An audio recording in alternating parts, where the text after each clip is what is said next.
Et je donne la parole à Madame Hanan Suleiman. Vous avez la parole. Madame la Présidente, Excellences, je remercie la présidence colombienne de faire de la question humanitaire au Soudan l'une des priorités du Conseil de sécurité. Je remercie la secrétaire générale adjointe Rosemary DiCarlo de son exposé. Je suis profondément attristée que nous devions à nouveau nous réunir alors que le conflit entre dans sa 4e année. Après plus de 3 ans de guerre, le Soudan reste l'une des pires crises humanitaires au monde. Le HCR fait état de 3,5 millions de réfugiés, 6,5 millions de déplacés depuis 2023. Nombre de personnes ont été déplacées à maintes reprises. Alors que le conflit continue de faire rage, les violences et le risque de maladie débordent de la frontière soudanaise pour menacer toute la région de déstabilisation. Et comme toujours, ce sont les enfants qui en payent le plus lourd tribut. Tout d'abord, je voudrais vous parler d'Amina. Amina est une sage-femme à Tawila, dans le Darfour septentrional. Elle a été contrainte de fuir sa maison après que les violences aient frappé sa communauté. Et elle a vu le long de la route des choses qu'elle n'aurait jamais dû voir. Tant d'enfants sont morts sur la route, dit-elle. J'ai rencontré une femme enceinte avec 4 enfants. Elle est... En arrivant, il ne restait plus que l'enfant qu'elle portait dans son ventre. Amina a tout perdu. Elle est profondément troublée par ce qu'elle a vu. Et aujourd'hui, elle aide des mères à accoucher en toute sécurité. Elle apporte des soins avant la naissance, après la naissance, permet l'acheminement d'articles essentiels, aide les mères enceintes, les jeunes mères, à avoir accès à des médicaments et à la nutrition nécessaire. Et aujourd'hui, des millions de personnes ont besoin de l'aide telle que celle qu'Amina leur donne. Mais cet engagement extraordinaire ne peut compenser un conflit qui détruit les systèmes dont dépendent les enfants. Mes plus vives préoccupations concernent l'escalade dans le Kordofan septentrional. Alors que les combats s'intensifient à l'Obeid, 500 000 civils sont vulnérables. Les enfants risquent de plus en plus d'être tués, blessés, déplacés ou exposés à d'autres graves violations. Encore des dernières semaines, des frappes de drones et des bombardements répétés ont endommagé l'infrastructure civile, perturbé les chaînes d'approvisionnement, menacé les services essentiels dont dépendent les familles au quotidien. Al-Obeid n'est pas seulement un centre densément peuplé avec un grand nombre de déplacés venant du Kordofan occidental et méridional, c'est un centre humanitaire essentiel. Toute détérioration risque de bloquer l'accès humanitaire à des lignes et autres zones du Kordofan méridional. Nous avons déjà vu une telle situation, Excellence. L'année dernière, à El Fasher, les violences ont piégé des centaines de milliers de civils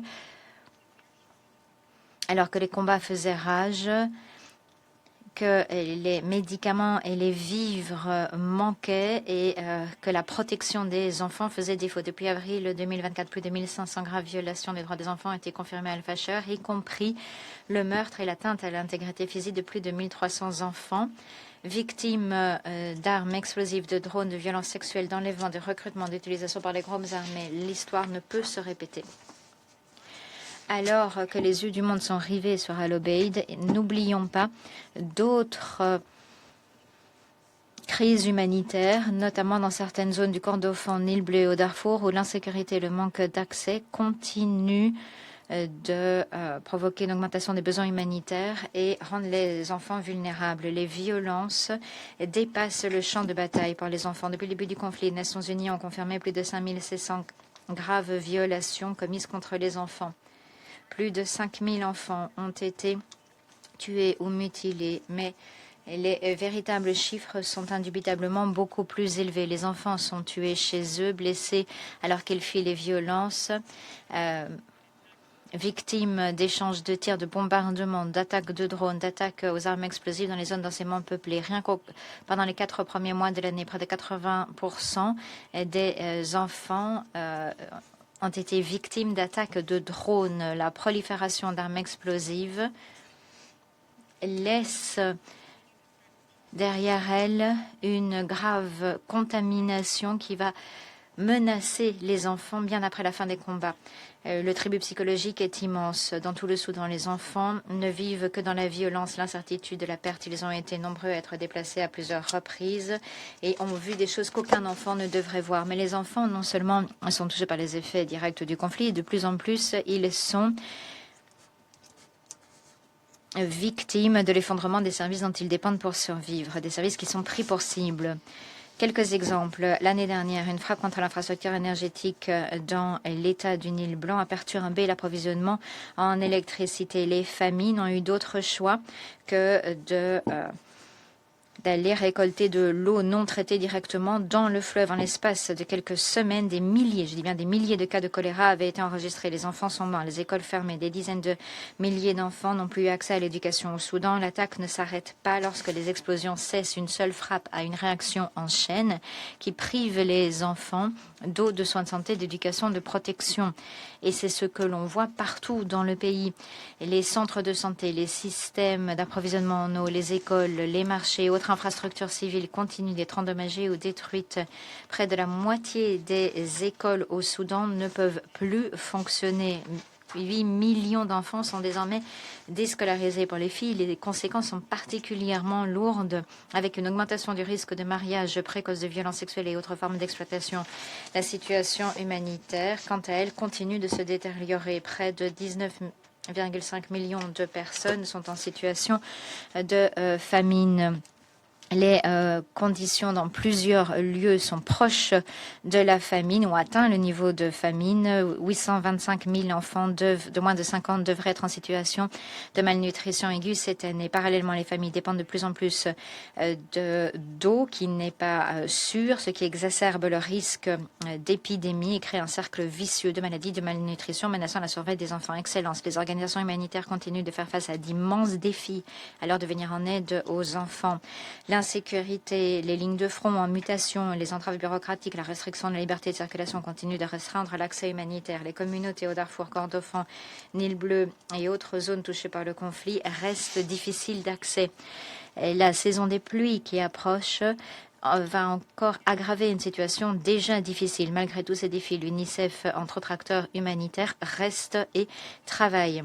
Plus tôt ce mois-ci, après des mois de négociations, l'UNICEF a pu permettre l'approvisionnement à Diling et Kadougli grâce à un convoi interinstitutionnel, un convoi qui contenait des articles sanitaires nutritionnels, hygiénique, d'assainissement et en eau pour 39 000 personnes. L'UNICEF a pu fournir des articles également à 35 000 personnes à Ombarou, dans le Darfour septentrional. Des articles qui sont arrivés avant que les combats n'éclatent. Il avait fallu des mois de négociations dans tout le Soudan. Plus de 400 membres du personnel de l'UNICEF travaillent avec les partenaires pour toucher les enfants là où l'accès est difficile. Rien que l'année dernière, l'UNICEF et ses partenaires ont fourni protection, éducation, soutien psychosocial à 3,5 millions d'enfants. Nous sommes venus en aide à plus de 15 millions de personnes auxquelles nous avons fourni de l'eau propre. Nous avons traité plus de 600 000 enfants souffrant de malnutrition aiguë. Mais l'action humanitaire à elle seule ne suffira pas à faire face à cette crise et ne peut se substituer à la paix. Excellence, en conclusion, j'ai 4 demandes à formuler au Conseil. Premièrement, il nous faut agir de toute urgence pour éviter une nouvelle escalade, notamment à l'Obeid. Les couloirs humanitaires doivent pouvoir déplacer les civils, les mettre en sécurité, tout aussi important la création de services de protection pour les enfants séparés de leur famille. Nous ne pouvons tolérer un nouvel Al-Fasher. Deuxièmement, nous exhortons toutes les parties à protéger les enfants et l'infrastructure civile dont ils dépendent, conformément au droit international humanitaire et au droit international des droits de l'homme. Les écoles, les hôpitaux, les systèmes d'approvisionnement en eau, les biens humanitaires ne peuvent jamais être des cibles. Les membres du Conseil devraient à l'unanimité exhorter les États membres à s'abstenir de transférer des armes explosives aux partis et qui risquent de les utiliser contre les civils et les biens civils. Troisièmement, 4 ans après le début de la guerre, il n'y a toujours pas une seule trêve humanitaire. Aucune trêve humanitaire jusqu'ici. Nous exhortons les États membres à user de toute leur influence pour prévenir une nouvelle escalade, appuyer les efforts en faveur d'un règlement négocié et aider à créer les conditions propices à une paix pérenne.